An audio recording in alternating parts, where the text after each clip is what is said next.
Day in the life of an account executive working in tech sales.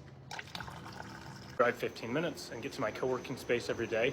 And a lot of tech companies will either pay for your internet and your gym if you're working from home, or they'll even pay for or at least subsidize your co-working space. So this is my co-working space, Public Square, and it's above a coffee shop. Account executives pay $150,000 a year or more, up to $500,000 or even $1 million a year. The way most people get into an account executive role is first by being a BDR or SDR in tech sales. As an account executive, you're going to spend your day trying to show people how your product can potentially help their company. In my most recent account executive role, I was paid $110,000 base and $110,000 commission, for a total OTE, on target earnings salary, of $220,000 a year. The night before, I've put together a detailed list of exactly who I want to call and what I want to say to them in order to progress deals towards the finish line.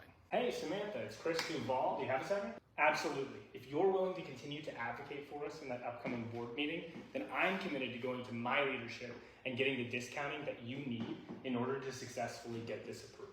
I know he's just the consultant on this project. I still think it would be really valuable if we had his buy-in as well.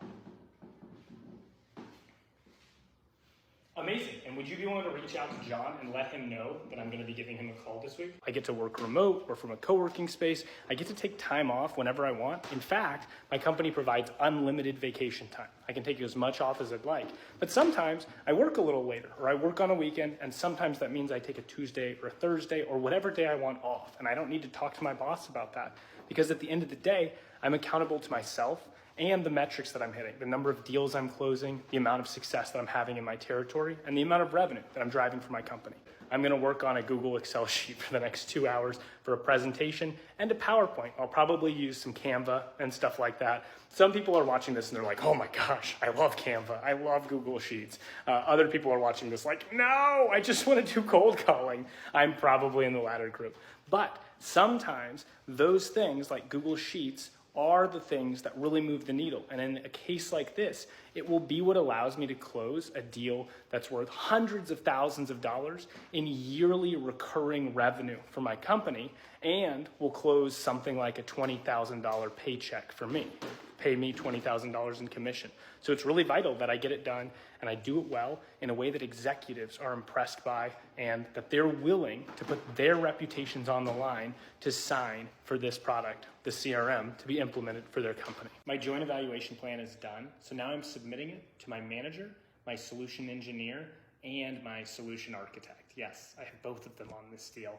And I'm going to record a Loom video explaining how I'm going to do this presentation, the JEP and the deck I'm going to present, and asking them for feedback or edits that I need to take. I meet with my BDR later this afternoon. I want to make sure that we're synchronized on how we're going to get new leads in the pipeline. So not only am I progressing active deals through with these meetings and evaluations, not only am I also meeting with prospects that may become deals or opportunities in my pipeline, but I'm also prospecting myself and working with my BDR or SDR on what strategies they should be using. What we can do is we can take that outbounding list that you built last week, thank you for building that, for those startups with less than 1,000 employees inside of our territory, and we can combine that. We can pull their info using Zoom info, which I think we've already done that. And now we can send this sequence to them, this ping pong. So if you'll load this ping pong into our automated outreach, then tomorrow morning,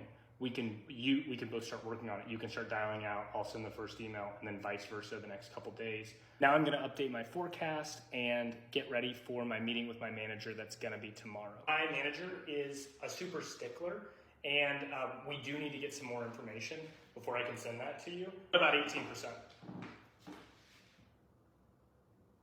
All right, well, if you'll send me an email with that in writing, with that written commitment, then I can run it up the chain to my leadership, and I can send that your way. Amazing, thanks so much. Looking forward to working with you. We've had some meetings, we've talked to some customers, we've closed some deals. A lot of things have happened already, and we've already set ourselves up for success in the rest of the week going forward. Now, we're in the last 2 hours of the day. It's 3 p.m., somewhere between 4 and 5 p.m. I want to head home. And so I'm actually done with any activity or business for today. I'm not going to be looking at any more Gmails, Slacks, things like that. Nothing that happens today matters anymore. The rest of the day I'm going to be spending planning for tomorrow and the rest of the week. 4 p.m. and we're out of here. Thanks so much for spending the day with me. A day in the life of an account executive making $220,000 a year. If you want to learn more about how to work in tech sales, then you can book time with me using the free link in my bio.